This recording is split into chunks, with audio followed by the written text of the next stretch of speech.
And now let's welcome to the show a very special guest. He's the voice of Rutgers, which is the main reason why we're having him on, but he has such a long resume. Currently, one of the hosts of Carlin and Joe on ESPN Radio National. I mean, he has been quite the team player, everything that he's done for ESPN Radio National over the years, a superstar, and it's a privilege to have him on the show, and that is Chris Carlin. Chris, thanks so much for the time. Thanks for joining Locked On Nittany Lions. Happy to do it, Zach. How are you?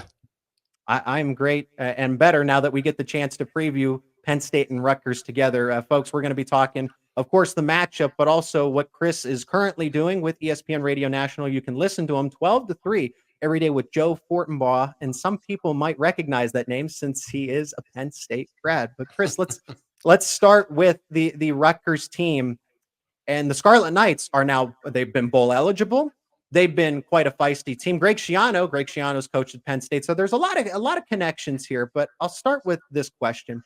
Why is Rutgers seeing this kind of success? I know that Gavin Wimsatt is more of a veteran quarterback now. He's definitely progressed.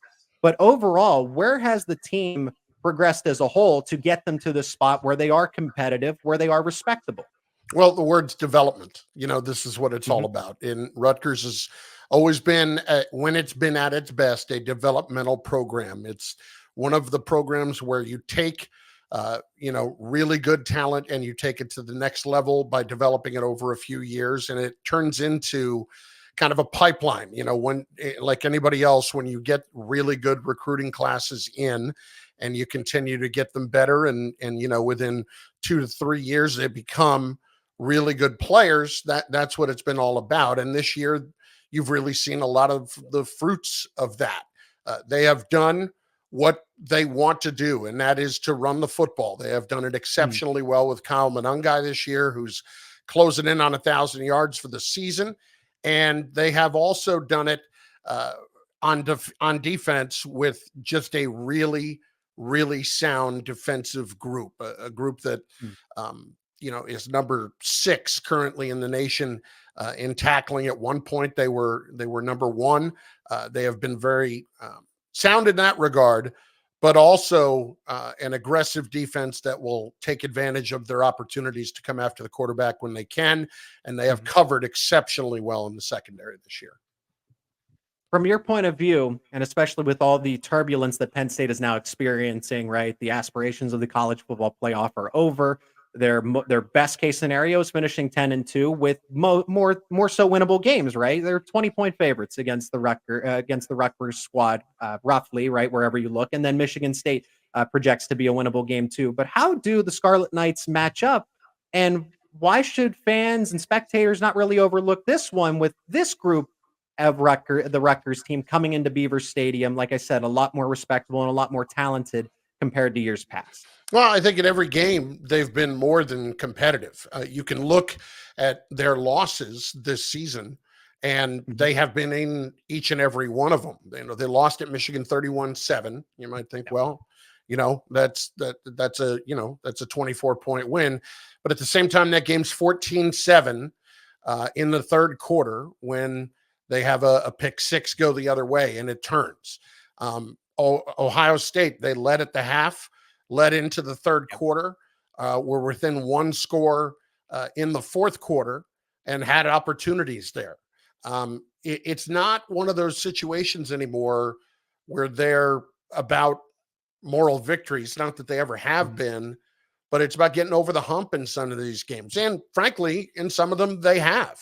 They've done a really nice job of taking positive steps forward this year, being bowl eligible as early as they were for the first time since 2014 was just another step, a step for this program in terms of where they want to get to eventually, where they were, 12 to 15 years ago, and getting back to what Greg Schiano has done in building the program. So I think if you overlook them and you just expect it to be a blowout, I would ask those other teams if that's the case, because they've been right there in all of those games where, maybe it got away a little bit late, but some of those scores were not indicative of exactly where the game ended up.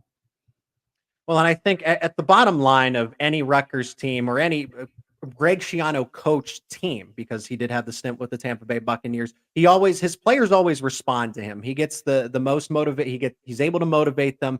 He gets a full force of effort from quarter number one all the way to the final second played, literally out of these groups. So Greg Schiano knows how to coach and to prepare his team.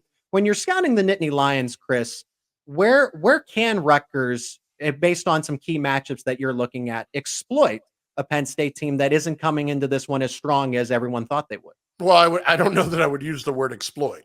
They don't look at that necessarily and start to think about areas where they see weakness. It's kind of always been this season about what Rutgers has done well and trying to do what they do. Like, their identity is running the football. Their identity is one that, is about being physical and being about just sound. And they don't have that large margin for error. It's slim at this point. So I think when you're Rutgers at this point, you're not looking at exploiting matchups. It's where can we have success running the football, and where can we have success moving the football offensively. They rushed for over 200 yards against Ohio State. So there have been opportunities, and that was not in any sort of a garbage time situation by any stretch. I think that's one of those things where people have to understand, like, they know who they are, and they don't try to, look at an opponent and say, all right, we're going to get them here, we're going to get them there, we're going to get them here. That's not how they've approached it at all.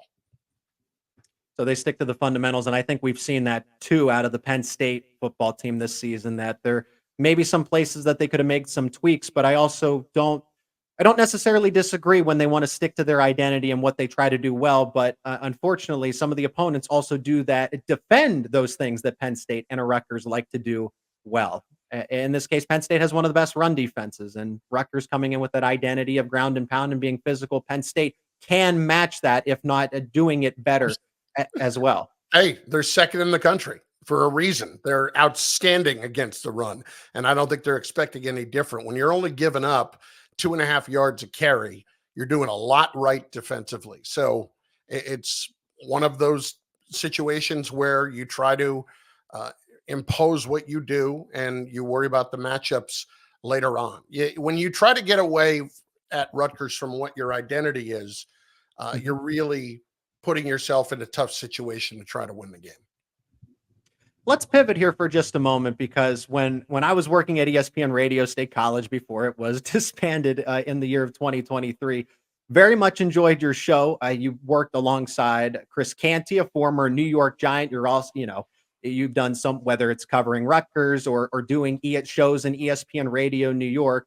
So it was probably a good match to have a former Giants player alongside yourself. And now you have your new show that just started not too long ago. Penn State graduate Joe Fortenbaugh is your co-host in Carlin versus Joe, 12 to 3 Eastern time on ESPN Radio. What do you enjoy the most about this stint, this show, and your partner in crime, Joe? Joe lets me be an idiot. It's kind of always been a bit of a mantra of mine, and jokingly, but no, I was talking about Rutgers' identity. Like, I know what my identity is as a talk show host, and mine is that where if I can take advantage of, being a little bit goofy and funny when the opportunity presents itself, that's what I do best. And Joe kind of got me very quickly, and I really appreciated that about him. And Joe has an incredible sense of humor too. He's been awesome to work with so far. We are having an awful lot of fun, and he's a guy that just brings such another element as someone who is a true radio guy, who has hosted shows in huge markets like San Francisco and had really good success. And at the same time, adds this element of as a gambling expert as well, which is becoming such a part of everything with ESPN launching ESPN Bet. Joe is one of the centerpieces of that. And it's really been awesome to get to work with him, and it's really big, awesome to kind of get to understand the gambling aspects too a little bit more, which is, hey, it's something that people obviously know about, but he just kind of blows me away with his knowledge and everything that he's got kind of at his fingertips, but it's all in his mind. Yeah. And that was going to be my follow-up, because I know that Joe is, I can characterize him as a sharp. I've interviewed him Yeah. before. He actually did come on to ESPN Radio State College at one time, and he was just rattling off different predictions for NFL spreads and everything else. Didn't hesitate. I'm like, whoa. And I think all of them were right. He gave me about 4 or 5, not trying to say like, hey, here are my plays, but discussing and analyzing and breaking it down from that angle rather than the X's and O's, but understanding all those other elements that go into the outcomes. And I think that's important. So how have you adapted what you've known all this time in the radio game to be able to work and have a lot of symmetry with Joe, with all of those? What is the betting incorporation or the betting analytics in this show like from your point of view? Yeah, I think Joe does an amazing job being, it's so important for him to have been a radio guy to begin with. And when I say that, Okay. it's kind of understanding the medium and understanding that it is the most personal of mediums in connecting with audiences. And it's not clobbering you over the head with things. It's Mm-hmm. incorporating it to where it fits. And let's call it what it is. There is a large portion of the audience that is interested in gambling and interested in how different news items and things like that may get kind of tied in with it. May get tied in with what the point spread is going to be. And Joe does a great, and I mean great job at really being able to deliver that all in a very snackable way for the audience. You know, it's never blowing you away with terminology that you don't know. He connects with the audience and Mm-hmm. is able to deliver it in a way that I think is just, it's impressive to watch. The final question I had for you personally about what is going on with ESPN Radio and changes, and a lot of good changes, I think, bringing on a Pat McAfee type to anchor those time slots. And then you used to be in the afternoon drive with Chris Canty. You filled in and played backup quarterback to Mike Greenberg, who's he's a superstar in his own right. So what have you kind of taken away from over the course of maybe the past 1 or 2 years with working alongside a Chris Canty for 4 hours almost every single day, and then filling in select spots for Greeny, and then now hosting this 12-3 spot with Joe? The people that are at this level, at this company, are the very best. And they're going to challenge you every day to be at your very best. Any job, we all have times where we're like, I don't know if I'm feeling it today. And then you realize kind of who you're working with and what it's going to be like. And you're immediately kind of inspired to really get it into gear and to get it going. And for me, that's the best part of this place. You are constantly working with people who are the very best at what they do. Otherwise, they wouldn't be there. And that is what blows me away. Never been in that situation before.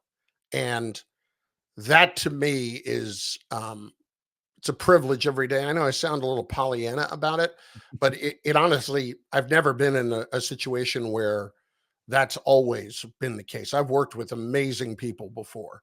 And, but this is one of those situations where anybody you work with inside the company doing games, popping on First Take every once in a while, doing all those kinds of different things.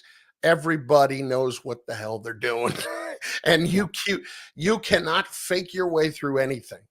And for somebody that's always had imposter syndrome, that's a good thing. Like, I don't know if I ever really belong here, but boy, it'll make you bust your ass to make sure that you stay.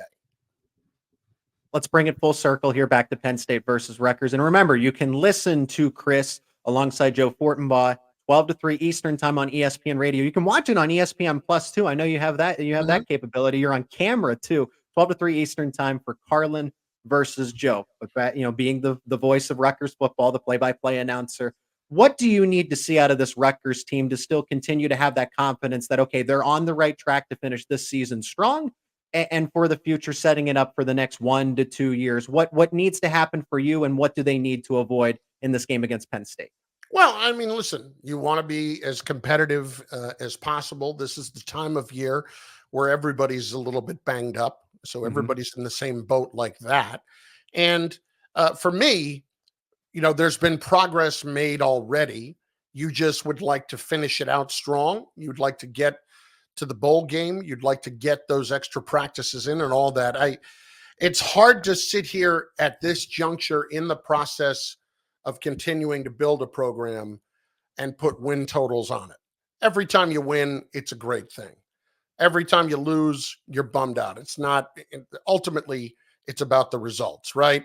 But Mhm. I think there have been enough good results and enough good things happening that when you pay attention, you understand the things that they're capable of doing now, where a few years ago, they just didn't have the talent or the development going on uh, to do that. So I think that's been, for me, in watching this team, hey, if they're in a position here to be competitive the rest of the way and to really be in it and maybe get one more, two more, great, Yeah. phenomenal. It'd be awesome. But more than anything, it's just understanding what the path is and understanding what Rutgers is. It's never been a place where you can just reach out Mhm. and grab a bunch of 5 stars and turn it around tomorrow. And Yeah. they have kind of taken pride in that. And I've seen it work before, as it worked in the 2000s with Greg Schiano the Mhm. first time around. And I can already see a lot of the familiar things that I saw the first time around during this process. Final question that I had here is more of a future question as well, because now we're seeing conference realignment, expansion. The Big Ten is, well, not so much a 10. It hasn't been a 10-team conference for a while, but now you're looking to possibly get to 20 plus schools in this case. I know that's a different discussion, but what do you think about the conference realignment in the Big Ten conference, and how does it impact Rutgers? Are they well positioned to handle this big change? Well, I think any school in the Big Ten is pretty well positioned to handle it. I don't think that'll Mhm. be a concern. Look, I think when you look at all these schools that are now going to be going out west, let's just call it what it is. It's going to affect most of the other sports a lot more than it's going to affect Mm. football. When you go out there for football, you're making a trip out west like any NFL team would, like you've Mhm. done before, probably in non-conference games. That's just part of it, right? Mm. I think where the real issues come in play is the Olympic teams, basketball teams. Are you going to now make West Coast swings for basketball, where 2 and 3 game trips during your Christmas break, all that kind of stuff. It logistically it gets very hard, I think, for everybody else. But we know what drives the train, and it's Yeah. football, and that's why ultimately all of this happens.